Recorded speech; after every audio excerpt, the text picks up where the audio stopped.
우리 다 함께 사도신경으로 신앙 고백하면서 3월 10일 새벽 기도회를 하나님 앞에 올려드리겠습니다.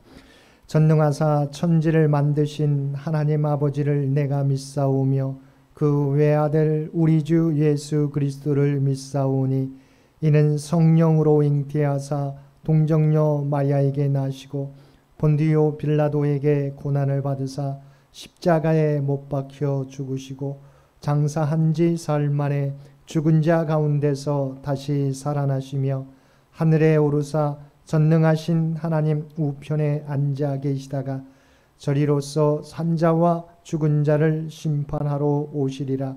성령을 믿사오며 거룩한 공회와 성도가 서로 교통하는 것과 죄를 사하여 주시는 것과 몸이 다시 사는 것과 영원히 사는 것을 믿사옵나이다. 아멘.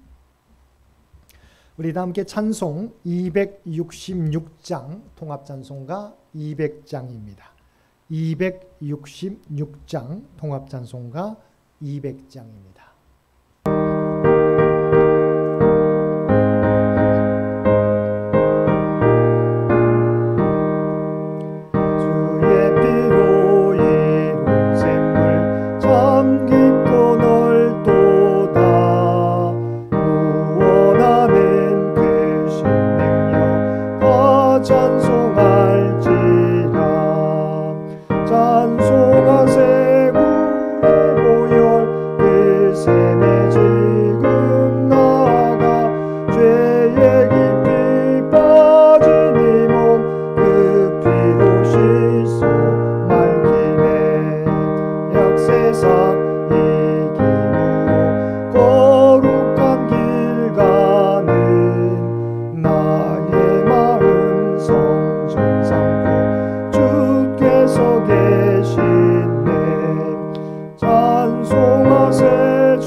말씀 누가복음 20장 9절로 19절까지 말씀입니다.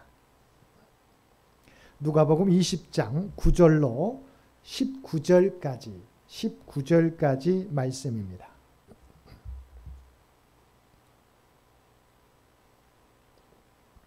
우리 주신 말씀 9절에서 19절까지 한 절씩 교독합니다.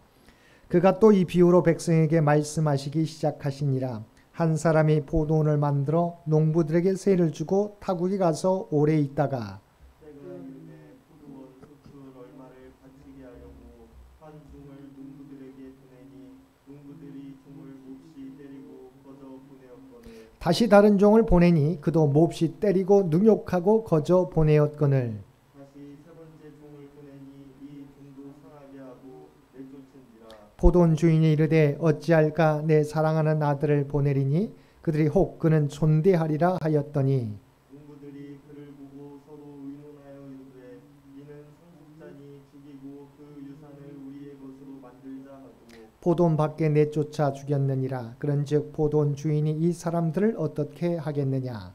와서 그 농부들을 징벌하고 포도원을 다른 사람들에게 주리라 하시니 사람들이 듣고 이르되 그렇게 되지 말아할지어다 하거늘 그들을 보시며 이르시되 그러면 기록된 바 건축자들의 버린 돌이 모퉁이의 머릿돌이 되었느니라 함이 어찌미냐.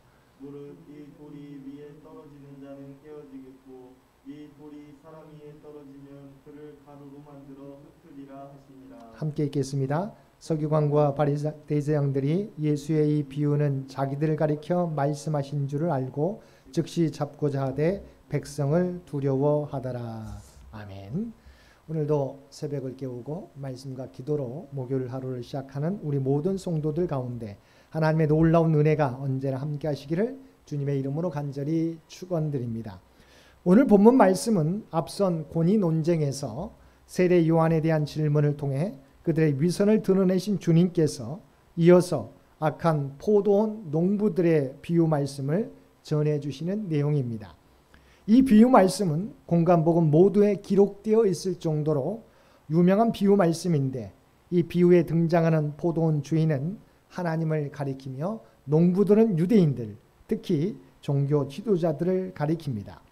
그리고 새로 주었다는 것은 당시 주인과 소작인 사이에 소출 계약을 맺듯이 하나님께서 이스라엘 백성과 언약을 맺으시고 공의와 진리의 열매 맺기를 기대하셨음을 의미합니다. 10절 말씀에 보면 포도원 주인은 때가 되자 세를 받기 위해 농부들에게 종을 보내었습니다. 그러나 농부들은 세를 내기는커녕 오히려 주인이 보낸 종을 때리고 거저 보내었습니다. 그리고 11절과 12절에 보면 그러한 일이 3번씩이나 거듭되었습니다. 그때까지도 주인은 패역한 농부들에 대하여 어떠한 조치도 취하지 않고 인내하였습니다. 이런 믿음과 의의 열매를 맺지 못하고 도리어 하나님께서 보내신 선지자들을 박해한 이스라엘 백성들을 향한 하나님의 오래 참으시는 인내를 보여줍니다. 특별히 여기서 주인이 3번까지 인내하며 종을 보내었다는 것은 단지 문자 그대로 3번만을 의미하는 것이 아니라 마지막까지 인내하며 종을 보내었다는 의미입니다. 왜냐하면 우리가 잘 알고 있는 것처럼 히브리적 사고에서 3이라는 수는 하나님의 온전하심을 나타내는 완전수이기 때문입니다. 즉 하나님께서는 마치 부모가 자식에 대해 사랑으로 참으며 기다리듯 이스라엘 백성이 온전히 회개하며 의와 진리의 열매를 맺을 때까지 끝까지 인내하며 기다리신다는 것입니다. 먼저 우리는 이 부분에서 우리의 믿음을 돌아보아야 할 것입니다. 하나님께서는 우리에 대하여 이렇게 오래 참으시며 기다리는데 우리는 당장 우리의 뜻이 이루어지지 않는다고 낙심할 때가 많이 있습니다. 조그만 일에도 참지 못하고 금방 조급해하며 화를 낼 때가 많이 있는 것입니다. 그러므로 우리는 무엇보다도 이런 하나님의 인내를 배워야 합니다. 우리 인생에서 일어나는 모든 일에서 모든 것을 합력하여 선을 이루시는 하나님이심을 믿고 참고 기다리며 인내해야 합니다. 하나님과의 관계에서만이 아니라 이웃과의 관계에서도 주님의 마음을 품고 참고 기다릴 줄 아는 저와 여러분들 되시기 바랍니다. 13절에 보면 포도원 주인은 농부들로부터 세를 받기 위해 마침내 사랑하는 아들을 보냅니다.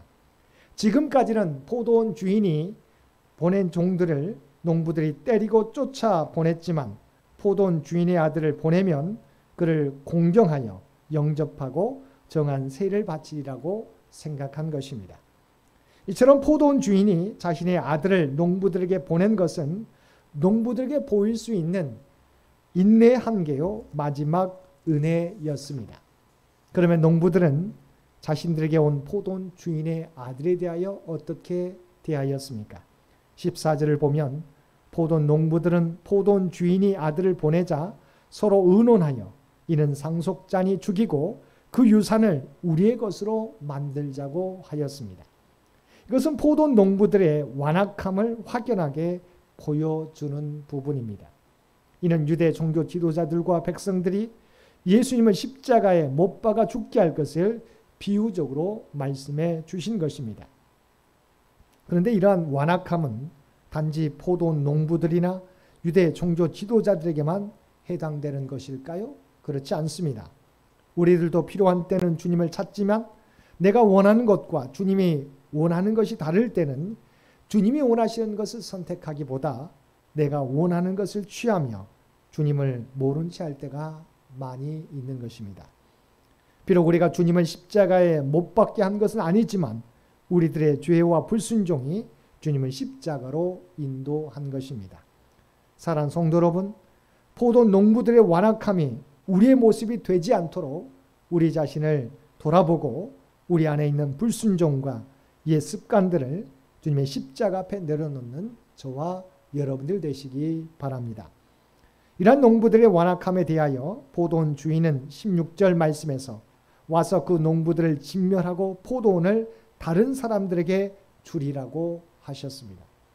이 말씀은 선지자들을 박해하고 마침내는 자신들의 더러운 이기심으로 인해 하나님의 사랑하는 아들 예수 그리스도마저 십자가에 못 박아 죽게 한 유대인들에 대하여 이들을 심판하고 유대인들이 지금까지 누려온 특권을 이방인들에게 넘겨주리라는 예언입니다. 인내하고 기다려도 자신의 삶을 뉘우치지 않으면 그 은혜가 다른 사람들에게 넘어간다는 것입니다.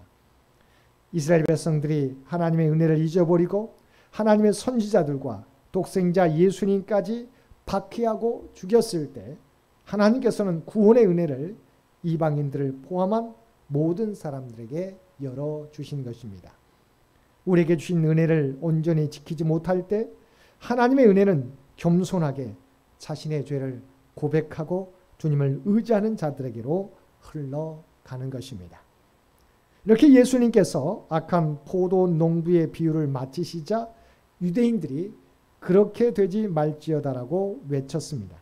왜냐하면 메시아를 거절한 유대인들이 모든 특권과 축복을 빼앗기고 대신 이방인들이 차지하리라는 주님의 비유에 담긴 의미를 깨달았기 때문입니다. 그동안 하나님의 선민으로 자처해온 그들로서는 주님의 메시지를 도저히 인정할 수 없었습니다.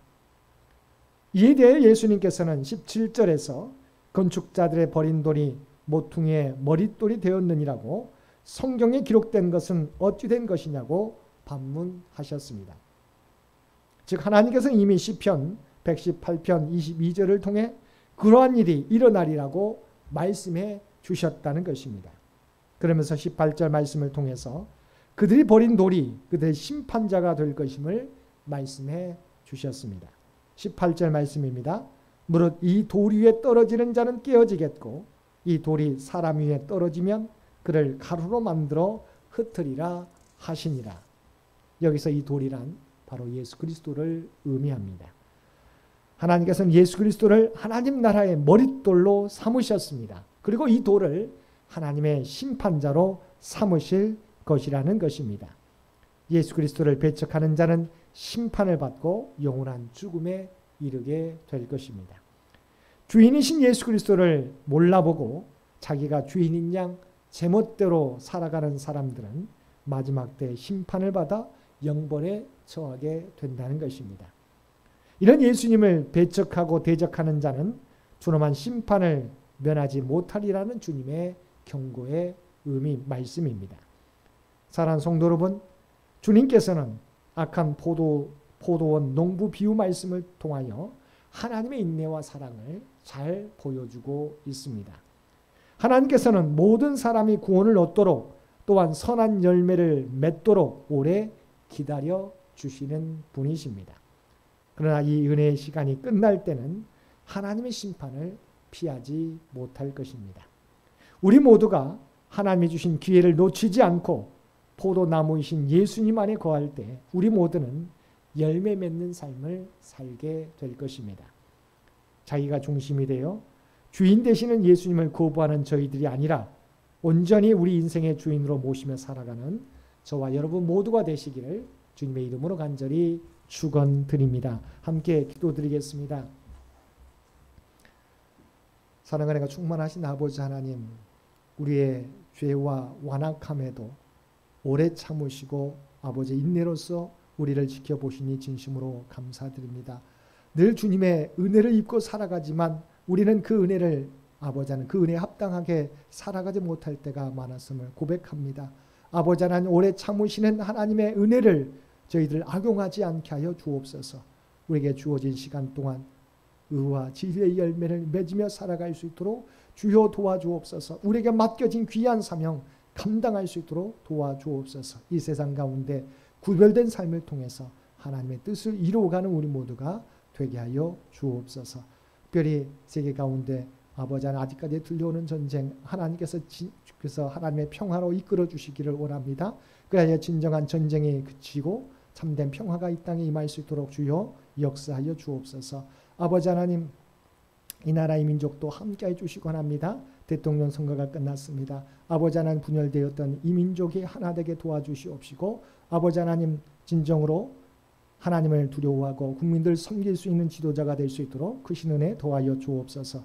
또한 아버지 하나님 여전히 산불이 진화되지 않고 있는데 경북 울진과 아버지 하나님 강원도에 여전히 진화되지 않는 산불 가운데도 함께해 주시어서 아버지 하나님께서 친히 막아주시옵시고 더 이상 피해가 일어나지 않도록 지키시고 보호하여 주시옵소서. 장현재단을 기억하여 주시옵시고 이 재단을 통해서 하나님의 뜻이 나타나게 주여 역사하여 주옵소서. 특별히 연약함 가운데 있는 주의 백성들 주 앞에 구하게 될 때 놀라운 치유와 회복의 역사를 허락해 주시기를 원합니다. 경제적 어려움 당하는 주의 백성들 가운데서도 하나님의 풍성한 은총을 허락하여 주옵소서. 흩어져 있는 모든 가족들 아버지 하나님의 풍성한 은혜를 더하여 주시어서 들려오는 소식이 복된 소식 되게 하여 주시고 특별히 우리 사랑하는 자녀손들 믿음을 잃어버리지 않게 도와주시고 그들의 삶 가운데 날마다 동행하여 주시고 형통한 은혜로 도와여 주옵소서. 오늘도 우리에게 복된 하루를 허락해 주셨사옵나니 저희들 오직 주님과 동행하며 하나님의 뜻을 이루어가는 우리 모두가 되게 하여 주옵소서. 이제는 우리 주 예수 그리스도의 은혜와 아버지 하나님의 극진하신 사랑하심과 성령님의 세상 끝날까지 우리와 함께 하시며 동행하시며 인도하시는 놀라운 교통의 역사가 우리에게 주신 기회 우리가 놓치지 않고 오직 하나님의 뜻을 이루는 시간으로 삼겠노라고 결단하며 세상 가운데 나아가는 사랑하는 주의 백성들과 그의 가정과 산업의 터전 위에 이제로부터 영원토록 함께 주시기를 우리 주 예수님의 이름으로 간절히 축원하옵나이다. 아멘. 여러분 기도하실 때 오늘 주신 말씀을 위해서 이 나라 이 민족을 위해서 창현재단을 위해서 창현의 가족들을 위해서 기도해 주시고 각자의 기도 제목 가지고 하나님 앞에 더욱더 가까이 나아가시기를 바랍니다.